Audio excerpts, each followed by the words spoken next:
আচ্ছা, সবাইকে আপনাদেরকে ধন্যবাদ। আসলে আমাদের বৈষম্য বিরোধী ছাত্র আন্দোলনের আমরা বেশ কয়েকদিন ধরে যে ঢাকা শহরের থেকে শুরু করে বাংলাদেশের বিভিন্ন জায়গায় হসপিটালগুলোতে আমাদের বিভিন্ন টিম আসলে আমরা ভিজিট করছি।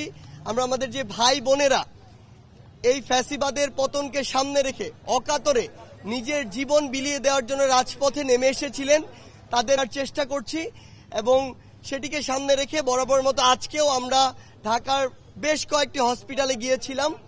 আমরা যে হসপিটালগুলোতে গিয়েছি সেই সমস্যাগুলোকে যদি আমরা একদম মোটা দাগে বলার চেষ্টা করি, আসলে আমাদের বেশ কয়েকটি জিনিস আমাদেরকে মর্মাহত করেছে।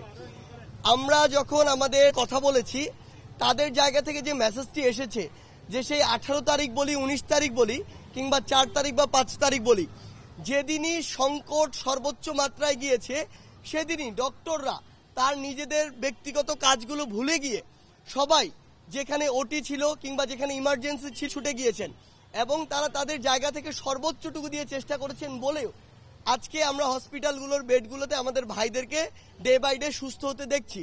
কিন্তু সেই জায়গায় আমরা দেখতে পাচ্ছি যে বিভিন্ন জায়গায় বিভিন্ন হসপিটালে এটি হচ্ছে সমন্বয়ক বা সহ সমন্বয়কের পরিচয় কিংবা স্টুডেন্ট বা বিভিন্ন দলে বিভিন্ন পরিচয় আসলে আসা হচ্ছে হসপিটালগুলোতে এবং এসে ডক্টরদেরকে চার্জ করা হচ্ছে, যারা সেখানে সেবা দিচ্ছে তাদেরকে চার্জ করা হচ্ছে।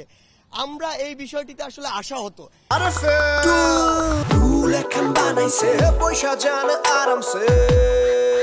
আমরা সম্ভবত বাঙালি আমরা জাতিগতভাবে সব জায়গায় নিজেকে বিশেষজ্ঞ হিসেবে উপস্থাপন করতে পছন্দ করি। যেই ডক্টররা বছরের পর বছর ধরে পড়াশোনা করে তাদের সেই জায়গাটিতে তারা এক্সপার্ট এবং সেই অনুযায়ী কাজ করে, আমরা আমাদের চোখে একটা জিনিস দেখে মনে হচ্ছে এটা এবং আমরা তাকে সেটা করতে বলি। তো এই জিনিসটিতে তারা আসলে বিভিন্নভাবে তারা আমাদেরকে জানিয়েছেন যে আমরা তাদের কাছে কোনো কিছু জানতে চাইতে পারি কিন্তু অর্ডার করতে যখন যায় তখন তারা তাদের এই যে কাজটি পেশেন্টটি এটিতে তারা ডিমোরালাইজড হয়ে যায়। এই জায়গা থেকে আমরা সকলকে আমাদের এই বৈষম্য বিরোধী ছাত্র আন্দোলনের পক্ষ থেকে স্পষ্ট করে বলতে চাই যে হসপিটালের ভিতরে আপনার এই দলবদ্ধ হয়ে প্রবেশ করা একজন রোগীর জন্য আরো বেশি সংকটপূর্ণ হয়ে উঠতে পারে।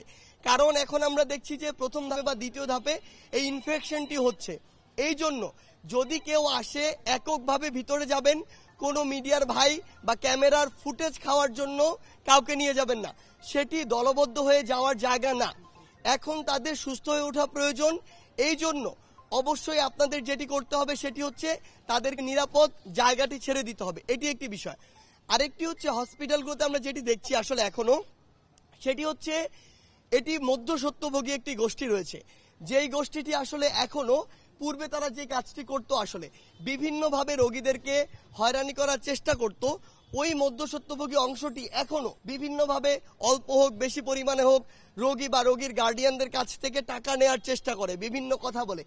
আমি এই কথাটি স্পষ্ট করে আপনাদেরকে বলতে চাই, আসলে এই দেশের সংকটকালীন সময়েও আপনাদের চরিত্রের যদি এই অবস্থা হয়, চারিত্রিক বৈশিষ্ট্য যদি এরকম হয়, তাহলে দিন শেষে বাংলাদেশের জন্য কিংবা বাংলাদেশের অগ্রগতির জন্য আপনারাই সবচেয়ে বড় বাধা এবং শত্রু। সেই জায়গা থেকে আমাদের স্পষ্ট বার্তা, আপনারা যেমন সেবক, এই জায়গায় আপনাদের নামের যে প্রমাণ সেই প্রমাণটি আপনাদেরকে দিতে হবে এবং আমরা প্রত্যাশা করি সরকারি মহলে শুধু দেখানোর জন্য, রিপোর্ট দেওয়ার জন্য আমাদেরকে দেখাবেন না যে আমরা সব করছি। আপনারা আপনাদের জায়গা থেকে যেটি করার দরকার দেখানোর জন্য নয়, দায়িত্বর জায়গা থেকে এই কাজটি করবেন বলে আমরা বিশ্বাস করি এবং অন্তর্বর্তীকালীন সরকারের মাননীয় স্বাস্থ্য উপদেষ্টা যিনি রয়েছেন তার উদ্দেশ্যে আমরা একটি কথা বলতে চাই। যদি আপনার মনে হয় যে আপনার জন্য আসলে এই কাজটি করা একটু কষ্ট হয়ে যাচ্ছে, আমরা প্রজন্মের প্রতিনিধি রয়েছি, আমাদেরকে আপনি বলুন, আমাদেরকে দায়িত্ব ভাগ করে দিন, আমরা আপনাকে সহযোগিতা করতে প্রস্তুত। আপনি যেখানেই যেতে বলুন না কেন, বাংলাদেশের যে জেলায় হোক আমরা সেখানে যেতে প্রস্তুত। কিন্তু আমরা যে দ্রুততম সময়ে কিছু জিনিস প্রত্যাশা করি, আমরা একটি ফান্ড প্রত্যাশা করি। দিন শেষে যতই সরকারি মেডিকেল হসপিটালে বলা হোক যে সবকিছু ফ্রি, খরচ একটি রয়েছেই, ওই খরচটি অনেকের জন্য বেয়ার করা টাফ হয়ে যায়। আবার অনেকের উপার্জনক্ষম যে ব্যক্তিগুলো তারা যখন হসপিটালে থাকে তাদের পরিবার তো চলতে হয়। সো সেই জায়গা থেকে আমরা মনে করি যে দ্রুত অন্তর্বর্তীকালীন সরকারের পক্ষ থেকে হোক কিংবা সামগ্রিকভাবে একটি ফাউন্ডেশন যেটি করার কথা বলা হচ্ছে, ফান্ডটি করে যারা এখন আহত ভাইরা কাতরাচ্ছে বা আহত থেকে কিছুটা সুস্থ হয়ে বাসায় গিয়েছেন কিংবা আমাদের যে ভাইরা শহীদ হয়েছেন তাদের পাশে যত দ্রুত সম্ভব আমাদেরকে দাঁড়াতে হবে।